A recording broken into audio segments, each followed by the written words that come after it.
And now, for the terrifying final installment of our chilling tales of the supernatural series, a story of ancestral malevolence. It was an imposing two-story colonial, grand even in its disrepair. Set on a double lot at the end of a tree-lined street, it had sat vacant for nearly a decade. The real estate agent had admitted that the extremely low price was due to how much work the house needed. And the reason it had lingered on the market was because most prospective buyers got spooked by the stories the locals shared about the place. But to Daniel and Elizabeth Hayes, those stories only added to its allure. They were young, newly married, and eager to start their life together. The fixer-upper was perfect, or as close to perfect as they could get, given its peeling paint and overgrown garden. The agent warned them about the neighbors, but Daniel and Elizabeth had found the warnings oddly endearing, making the older couple's thinly veiled attempts at dissuasion seem like a quaint part of the neighborhood charm. And so, ignoring the locals' well-meaning but ominous advice, they bought the house. From the moment they stepped inside, they felt it, an icy stillness that permeated every room.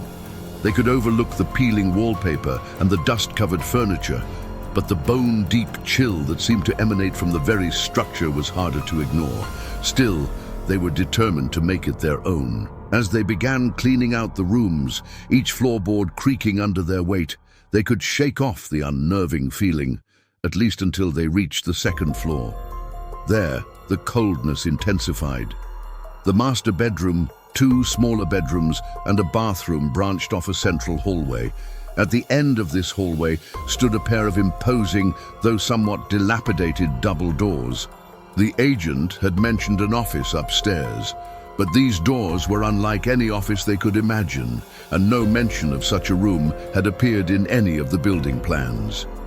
Elizabeth, her heart pounding, reached out to touch the cool wood. Daniel stopped her with a hand on her shoulder. "Let's leave that door alone for now, honey. We can explore later." But as the weeks passed, that became their ritual, stealing moments alone to stand before the locked door, listening to the unsettling quiet that seemed to emanate from behind the wood. Sometimes they'd hear faint creaks from within, or the sound of something heavy being dragged. One day, armed with a flashlight, they opened the door, bracing for whatever awaited them. But it wasn't what they expected to find. Behind the door was a steep, narrow set of stairs leading down into darkness. Startled, Daniel and Elizabeth shone their light down the stairs, seeing nothing but total blackness at the bottom. Then faintly, the outline of a door. It was as if the stairwell led to another house, a subterranean one that existed beneath their own. Cautiously, Daniel descended the stairs, his hand on the wall, feeling his way. When he reached the bottom, he found himself in a small, dank chamber, lit only by a single shaft of moonlight piercing through a crack in the ceiling. In the corner was a door, made of the same dark wood as the one they'd just come through. Daniel turned to Elizabeth, his face pale. "What do you think?" he whispered, his voice echoing strangely in the confined space.